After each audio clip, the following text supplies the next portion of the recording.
Bonjour à toutes et à tous et bienvenue dans ma nouvelle vidéo. Donc aujourd'hui je suis super contente de vous retrouver pour une vidéo spéciale sur les différences entre le nord et le sud de l'Angleterre. Je pensais vous faire cette petite vidéo parce que c'est vrai que je vais souvent dans le nord, enfin moi j'habite on va dire dans le nord de l'Angleterre entre guillemets, et c'est vrai que je vois quelques petites différences quand même entre le nord et le sud comme on a un petit peu en France aussi avec Paris et la province. Voilà, ce genre d'endroit. Il faut savoir qu'en Angleterre, le nord commence à partir des East et West Midlands, ce qu'on appelle le East and West Midlands, c'est-à-dire la partie du milieu, donc ils appellent ça le centre, en fait c'est le centre de l'Angleterre, c'est là où je vis en fait. Moi j'habite dans le East Midlands. Je pensais que ça pourrait vous intéresser parce que c'est vrai qu'il y a pas mal de petites différences quand même, et si jamais un jour vous voulez venir vivre en Angleterre et que vous savez pas vraiment quoi choisir, et ben peut-être que cette vidéo vous aidera à choisir ce que vous recherchez. Voilà, bah écoutez, on va commencer tout de suite. Avant de commencer, n'oubliez pas d'aimer la vidéo et de vous abonner à la chaîne comme d'habitude, je le dis tout le temps, mais voilà, faites-le parce que je vois qu'il y a beaucoup de gens qui regardent la vidéo mais il n'y a pas beaucoup de gens qui sont abonnés à la chaîne, donc pensez à le faire parce que ça me fait plaisir et ça fait, on va dire, monter un petit peu la communauté, c'est plutôt cool. Il y a des rivalités donc entre le nord et le sud de l'Angleterre, en particulier entre Londres et le reste de l'Angleterre.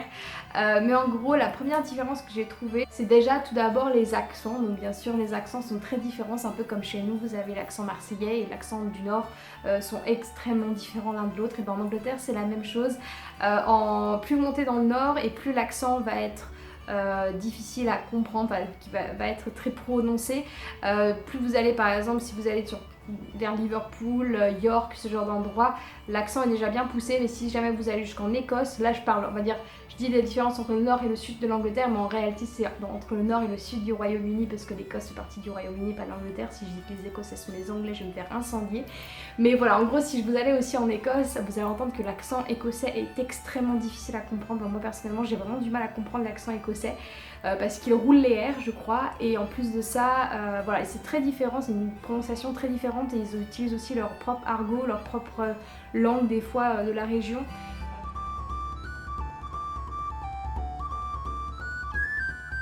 Stephen, what are you wearing? Well, Anna, I'm wearing the traditional Scottish outfit of a kilt. Right. That consists of kilt here, the sporran, Bonnie Prince Charlie jacket. Je sais que Tim par exemple il vient de Stoke-on-Trent, donc Stoke-on-Trent c'est pas autant dans le nord que ça, mais c'est un petit peu au sud de Manchester, et je sais que leur accent est très prononcé. Tim, c'est très marrant parce que lui il vit à Leicester, dans les environs de Leicester depuis maintenant 10 ans. Et c'est vrai que quand il retourne chez ses parents, quand il va à Stoke-on-Trent, quand il leur parle au téléphone, c'est vrai que son accent ressort beaucoup, c'est-à-dire qu'en fait ils vont dire des choses comme hey up. Hey up, duck. That's the Stoke saying. Voilà, ils vont dire des petits mots un petit peu, voilà, c'est un peu comme si en fait je vivais avec un ch'ti et qu'en fait quand il revient chez lui, il part un petit peu le ch'timi, enfin voilà, le truc comme ça. Bon, c'est pas aussi prononcé que ça, mais c'est quand même pas mal, donc moi ça me fait plutôt rire parce que c'est vrai que son accent est vachement mignon. Moi j'adore quand il a son accent de Stoke parce que ça fait super cool. Faut savoir aussi que donc dans le même registre des accents, de la façon de parler, ils ont aussi d'autres manières de dire les choses. Donc par exemple dans le sud, ou tout ce qui est les alentours de Londres, on va dire qu'on va prendre son breakfast, donc le petit déjeuner, son lunch pour le déjeuner et le dinner pour le dîner. Alors que si jamais vous êtes dans le nord, généralement ils vont dire breakfast pour le petit déjeuner, dinner pour le déjeuner et tea, donc le tea time, tea pour le dîner. Donc vous ne faites pas avoir, parce que moi je me suis fait avoir une seule fois et en fait on m'avait dit ouais viens, tu viendras dîner avec nous, nanana. Enfin, voilà, tu vas venir pour le dinner, et moi je pensais que le dinner c'était le soir où ils m'attendaient tous à déjeuner, et moi je suis jamais venue parce que je pensais qu'ils m'attendaient pour aller manger le soir et non pas à midi. Donc voilà, si jamais vous parlez avec des gens, on va dire un peu plus du nord, précisez bien, demandez-leur, précisez bien à quelle heure exactement vous devez venir manger, parce que sinon vous serez un petit peu perdu comme moi je l'ai été. Aussi, généralement, donc les gens du Nord, ça se fait, j'ai fait un petit peu cette vidéo avec Tim, donc c'est vrai que j'ai un petit peu la vision de Tim par rapport à ça, parce que moi je suis pas encore vraiment donné mon opinion parce que je n'ai jamais vraiment vécu dans le Nord. Mais en gros, quand j'ai posé la question à Tim, il trouve que les gens du Sud sont vachement plus poches. Donc poche, ça veut dire un peu plus bourge, un peu plus, on va dire, qui font un petit peu plus de manières quand ils parlent que dans le Nord.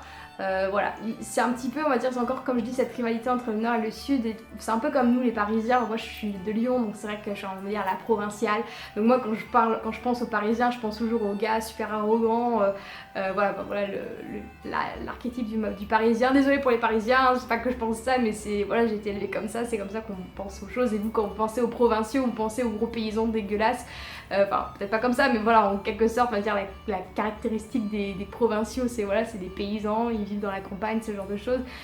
Donc voilà, c'est vrai qu'il y a aussi pareil ce genre de stéréotype un petit peu entre le nord et le sud, dire que voilà, les londoniens c'est tous des bourgeois, les sudistes c'est tous des bourgeois. Aussi, ça c'est vrai, ça c'est une chose aussi que j'ai remarqué, par contre que j'ai remarqué moi aussi, que les nordistes je les trouve vachement plus amicaux que les sudistes, c'est-à-dire qu'en fait plus vous montez au nord et plus les gens vont être vachement accueillants, vachement serviables, vont venir vous parler comme ça dans la rue. Alors que si jamais vous allez plus dans le sud ou surtout vers Londres, c'est un peu comme dans toutes les capitales, voilà, on va un petit peu vous ignorer quoi. Si jamais vous êtes perdu, il n'y a personne qui va venir vous voir, enfin vous allez attendre de longues minutes avant que quelqu'un vienne vous aider. Alors que dans le nord, si jamais quelqu'un vous voit que vous êtes en train d'être perdu, enfin voilà, que vous ne savez pas trop où vous allez, ils vont direct venir vous aider, direct venir vous parler, même si vous êtes étranger, pas de soucis, ils sont super amicaux. Mes parents chez ils avaient fait un méga road trip du sud de l'Angleterre jusqu'en Écosse.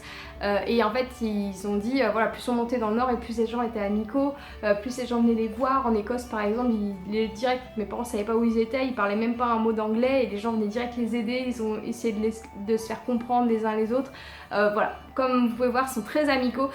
Pareil, si jamais un jour vous devez sortir quelque part, si vous cherchez un endroit, vous voulez vivre dans un endroit qui bouge, qui a vraiment des nights, enfin des soirées sympas, allez dans le nord, tout ce qui est Liverpool, Newcastle. Newcastle c'est la meilleure ville pour sortir apparemment, enfin c'est Tim qui m'a dit ça, il y a été 2 fois, il m'a dit j'ai jamais passé une soirée aussi bonne qu'à Newcastle parce que les gens sont super sympas, même s'ils boivent c'est pas non plus des tarés, enfin il y a toujours des bastons, je dis pas, mais voilà, c'est plutôt cool apparemment. Donc si vous cherchez quelque chose comme ça, allez plutôt dans le nord, style Liverpool, Manchester, Newcastle, York, enfin voilà, ces endroits là vous aurez de très très bons moments pour sortir. Pareil, dans le même registre des soirées, il y a aussi donc lorsque vous allez plus dans le nord, vous allez voir que les filles sont habillées de plus en plus court. Donc ça c'est un truc aussi que j'ai remarqué. Plus vous montez dans le nord et plus les jupes sont courtes, plus les filles ont des méga talons de 15 cm et des jupes minuscules, des fois on leur voit quasiment la culotte et tout. Mais c'est vrai, plus vous montez dans le nord, plus il fait froid, mais plus les filles sont déshabillées.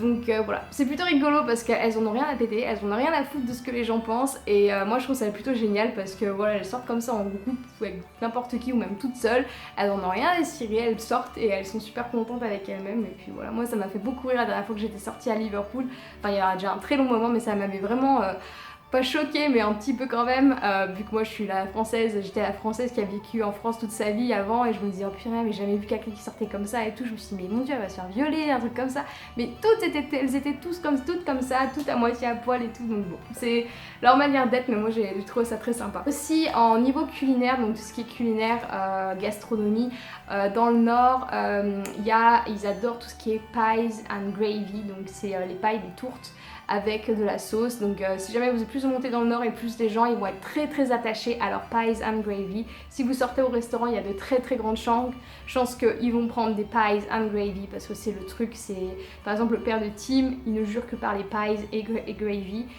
donc voilà. Généralement, je dis pas que c'est tout le monde pareil, mais généralement c'est comme ça. Ils sont très attachés à leur nourriture, on va dire un petit peu traditionnelle de l'Angleterre.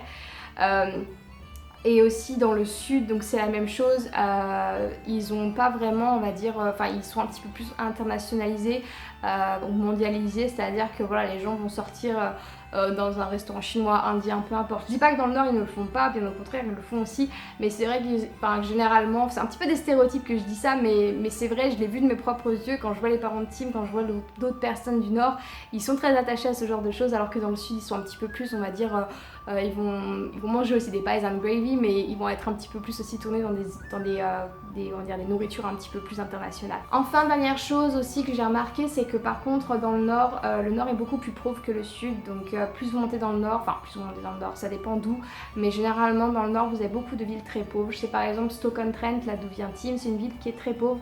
Il y a beaucoup de chômage, je crois que ça commence un petit peu à s'améliorer, mais voilà, c'est ce genre de choses. En fait c'est dû au fait qu'avant il y avait les mines de charbon et toutes les mines de charbon étaient donc dans le nord. Plus vous montez au nord, plus vous aviez des mines de charbon, et vu qu'elles ont toutes fermé, ou quasiment toutes je crois, et ben il n'y a plus beaucoup d'emplois pour les personnes, et même encore maintenant ça continue. Je sais qu'à Stoke-on-Trent il y avait des grosses usines de poterie, à Leicester pareil il y avait des grosses usines de textile, textiles qui ont fermé. Voilà, c'était, on va dire, tout ce qui était usine était vachement dans le nord, alors que dans le sud, tout ce qui est Londres, le sud et tout, c'était plus ce qui était commerce, voilà, ce genre de choses, dans les bureaux, dans les machins, et c'est toujours un petit peu comme ça.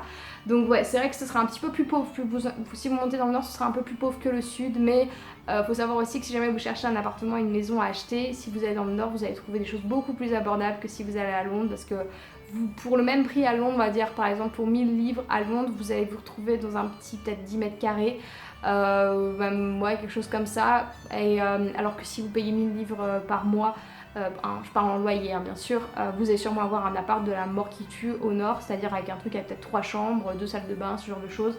Donc voilà.